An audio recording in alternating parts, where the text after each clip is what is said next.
ٹھیک ہے. تو وہ حضرت سیدنا زید بن ارقم رضی اللہ تعالیٰ عنہ فرماتے ہیں کہ میں حضرت جناب سیدنا ابو بکر صدیق رضی اللہ تعالیٰ عنہ کی خدمت میں حاضر تھا. تو آپ کو پیاس لگ گئی, آپ نے پانی مانگا. تو کہتے ہیں آپ کی بارگاہ میں ایک ایسا برتن پیش کیا گیا کہ جس میں صرف پانی نہیں تھا بلکہ اس میں شہد بھی ملا تھا. محبت تھی جی سب کو حضرت ابو بکر سے, امت کے پہلے امام ہیں جی. جب محبوب علیہ السلام کو شدید بخار آیا, نماز کا وقت آیا, فرمایا ابو بکر کو سب کو نماز پڑھائے.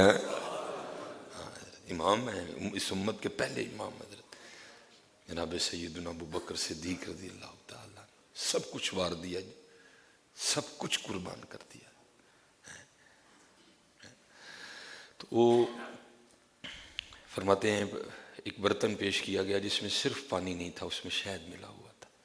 تو جب جناب ابو بکر نے وہ برتن اپنے منہ کے قریب کیا نا, تو اس کو پیچھے کر کے آپ نے رونا شروع کر دیا. جناب زید فرماتے ہیں حضرت ابو بکر اتنا روئے کہ جو صحابہ بیٹھے تھے وہ بھی رو پڑے. اس طرح روئے حضرت جناب ابو بکر کے جو صحابہ بیٹھے تھے نا اس وقت وہ بھی رو پڑے حضرت. اب فرماتے ہیں صحابہ تو خاموش ہو گئے لیکن حضرت ابو بکر روتے رہے. پھر آپ کا وہ رونا بند ہوا تو آپ نے پھر برتن منہ کے قریب کیا اور پھر رو پڑے. اور حضرت زید فرماتے ہیں آپ کی ہچکی بند گئی, آپ سے کلام نہیں ہو رہا تھا. صحابہ نے عرض کی حضرت ابو بکر رضی اللہ تعالیٰ عنہ کی بارگاہ میں آپ کیوں رو رہے ہیں؟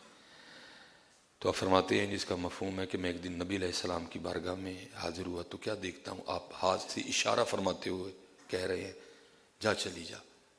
فرماتے میں نے دیکھا تو کچھ بھی نہیں تھا, لیکن وہ نگاہ نبوت تھی نا جی, جو چھپی ہوئی چیزوں کو بھی دیکھتی تھی. نبی تو ہوتا ہی وہ ہے نا جو غیب کی خبریں دیتا ہے.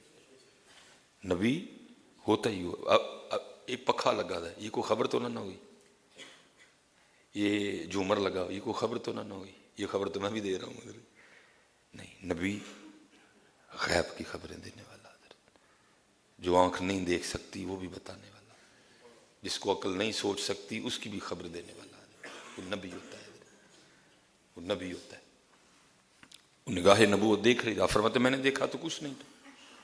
تو کہتے ہیں میں نے عرض کی اللہ کے رسول علیہ السلام آپ کس کو فرما رہے ہیں جا چلی جا؟ تو آگے سے حضور نبی علیہ السلام نے فرمایا اے ابو بکر, دنیا اپنی پوری زیب و زینت کے ساتھ میرے پاس آنا چاہتی تھی, تو میں نے اس کو کہا تو چلی جا, مجھے تیری کوئی حاجت نہیں.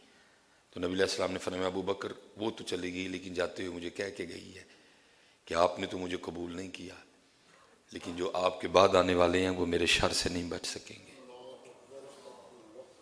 آپ نے تو مجھے قبول نہیں کیا, لیکن جو آپ کے بعد میں آنے والے ہیں وہ مجھے نہیں چھوڑیں گے, وہ میرے شر سے نہیں بچ سکیں گے.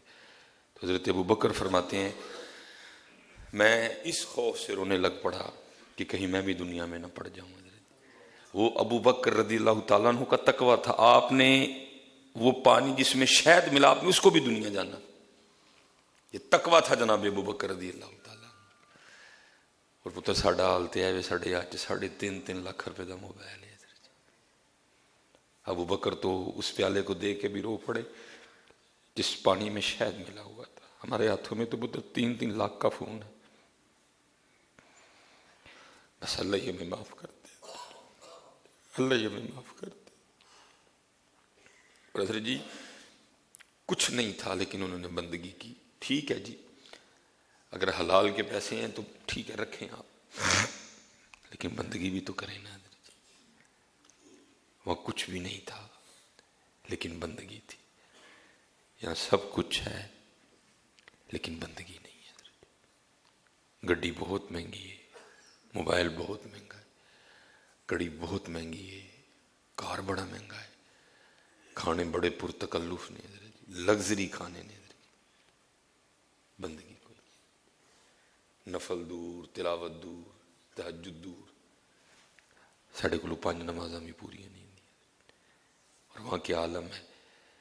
محبوب فرماتے ہیں انبیاء و مرسلین کے بعد نہ کسی شخص پہ سورج طلوع ہوا نہ کسی پہ غروب ہوا جو میرے ابو بکر سے افضل ہو. لیکن حضرت ابو بکر کی کیفیت یہ ہے ایک پیالہ پیش کیا گیا جس پانی میں شہد ملا تھا، اب اسے بھی دیکھ کے رو رہے ہیں کہ کہیں میں دنیا میں نہ پڑ جاؤں اور ادھر نہیں حضرت جی۔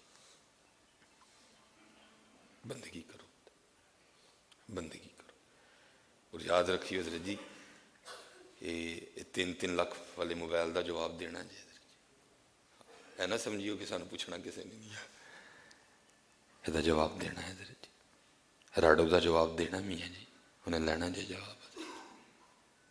اگر 3 لاکھ کا فون ہے تو جواب کی بھی تیاری کرو، اس کے جواب کی بھی تیاری کرو۔ میں ایک دن ہم لاہور تھے جامعہ میں، تو قبلہ مفتی صاحب پڑھا رہے تھے، تو کوئی حساب کے حوالے سے نا حدیث مبارک آ گئی، تو آپ کے کسی شاگرد نے نا بڑی کوئی قیمتی گھڑی بھیجی تھی، آپ نے کلائی باندھ رو پڑے حضرت جی، اپنی گھڑی دیکھ کے نا رو پڑے اور فرمانے لگے جے کل انہیں اس گھڑی لو پوچھ لیا، میرے کو زیادہ بھی جواب کوئی نہیں ہے حضرت۔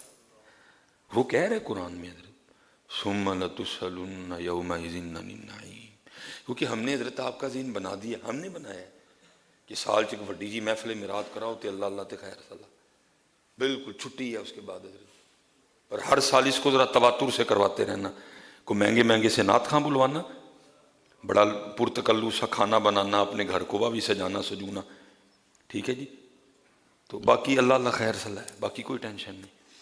حضرت جناب ابو بکر مال قربان کر دیا، کئی بار جان کی بازی لگائی حضرت، کئی بار جان کی بازی لگا دی حضرت، لیکن کیا ہے، رو رہے ہیں حضرت صرف کس پیالے کو دیکھ کے جس پانی میں شہد ملا ہوا ہے حضرت، ایتھے منٹ مارگریٹا، ایتھے جناب مینگو جوس، ایتھے جناب اورنج جوس، ایتھے جناب بریانی، ایتھے جناب پیزے، بندگی کوئی بھی نہیں، اتنے حضرت جی گٹھلیاں چوسیاں جا رہی ہیں حضرت جی، کھان لی کھ نہیں ہے،